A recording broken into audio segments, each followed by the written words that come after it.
Hey guys, this is Anushka Gupta and welcome to my channel Commerce Educator।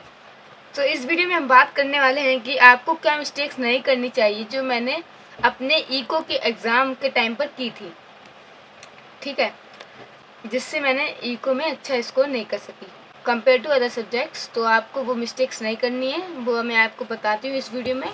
सो बने रहिए आप video के and तक। And so let's start.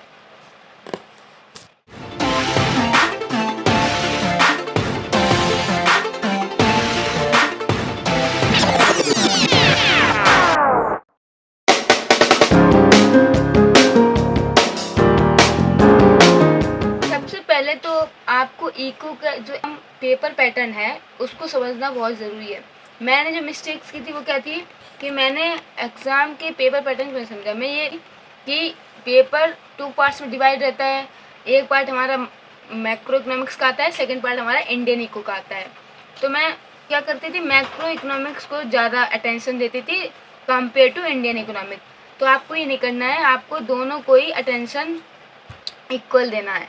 क्योंकि आप अगर मैक्रो इकोनॉमिक्स को अगर आप ज़्यादा अटेंशन देते हैं तो फिर आपका इंडियन इको रह जाता है, जो कि मैंने किया था। मैं इन मैक्रो इकोनॉमिक्स तो अच्छे से पढ़ती थी, ठीक है, बट मैंने क्या किया, इंडियन इकोनॉमिक्स को इतना अटेंशन नहीं दिया। सोचा कि वो थ्योरी सब्जेक्ट है, हिस्ट्री है, मैं बना के लिख दूँगी, बट ऐसा नहीं होता है।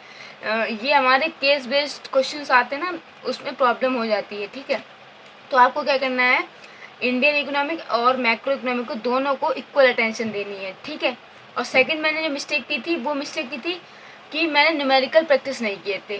न्यूमेरिकल को प्रैक्टिस आप करते रहिए, क्योंकि एंड में हमारा वो न्यूमेरिकल प्रैक्टिस नहीं हो पाता है अच्छे से।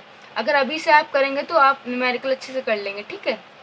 न्यूमेरिकल 3 मार्क्स का आया था मेरे एग्ज़ाम में, और आपके एग्ज़ाम में भी आई थिंक 3 मार्क्स का ही आएगा, ठीक है। और थर्ड मिस्टेक थी कि मैंने न्यू पैटर्न के क्वेश्चन को प्रैक्टिस नहीं किया था। ये मेरी बहुत ही मतलब क्या कहूँ, ये सबसे बेस्ट बोला जाए, सबसे बेस्ट गलती थी, ठीक है। नए पैटर्न के जो क्वेश्चन थे उसको प्रैक्टिस नहीं किया, इसी वजह से मेरे मार्क्स कम रह गए इको में कंपेयर टू अदर सब्जेक्ट में 90+ हैं, लिविंग इको में 73 मार्क्स आई गेन, ठीक है। तो प्रैक्टिस न्यू क्वेश्चंस, नए क्वेश्चन को प्रैक्टिस कीजिए। फोर्थ मेरी मिस्टेक्स थी कि not focusing on answer writing. मैंने क्या किया, आंसर राइटिंग की प्रैक्टिस नहीं की। आंसर प्रेजेंटेशन पर तो फोकस किया, आंसर राइटिंग पर नहीं किया। आंसर राइटिंग और आंसर प्रेजेंटेशन पे बहुत डिफरेंस है। आंसर प्रेजेंटेशन का मतलब होता है कि आप उसको किस तरह से प्रेजेंट कर रहे हैं, मतलब कि उसका फॉर्मेट कैसा, मतलब जैसे उसमें आपने ग्राफ्स बनाए हैं और उसको की पॉइंट्स में अच्छे से हाईलाइट करके डाला है, वो प्रेजेंटेशन हो गया। आंसर राइटिंग कि आप क्वेश्चन के अकॉर्डिंग उसको आंसर को राइट कर रहे हैं, ठीक है। ये डिफरेंस होता है answer writing and answer presentation में। तो आंसर राइटिंग पर आपको फोकस करना है और आंसर प्रेजेंटेशन पे भी करना है। वैसे मैंने आंसर प्रेजेंटेशन पर तो किया था, बट मैंने आंसर राइटिंग पर भी फोकस करना है, ठीक है। एंड हमारा लास्ट जो मैंने मिस्टेक की थी, clearing concept is not much sufficient to score good in eco। आप जैसे मैंने क्या किया, तो सिलेबस कंप्लीट करके रिवाइज कर लिया अच्छे से, बहुत अच्छे से कॉन्सेप्ट क्लियर कर लिया, रिवीजन बार बार कर लिया, बट मैंने क्या किया कि आंसर प्रैक्टिस नहीं किए थे। क्वेश्चन के अकॉर्डिंग आंसर नहीं प्रैक्टिस किया था।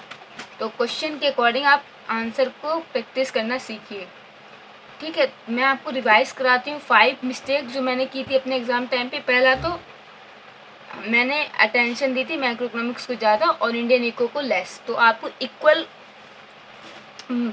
अटेंशन देनी है मैक्रो और इको को, ठीक है, इंडियन इको को।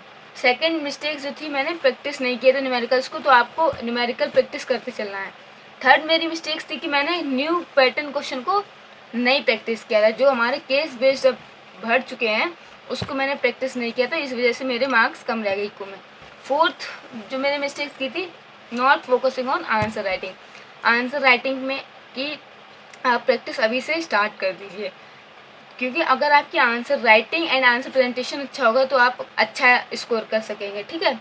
और कॉन्सेप्ट क्लियर के साथ साथ जैसे मैंने बोला कि आप प्रैक्टिस करते चलिए आंसर राइटिंग की, ठीक है।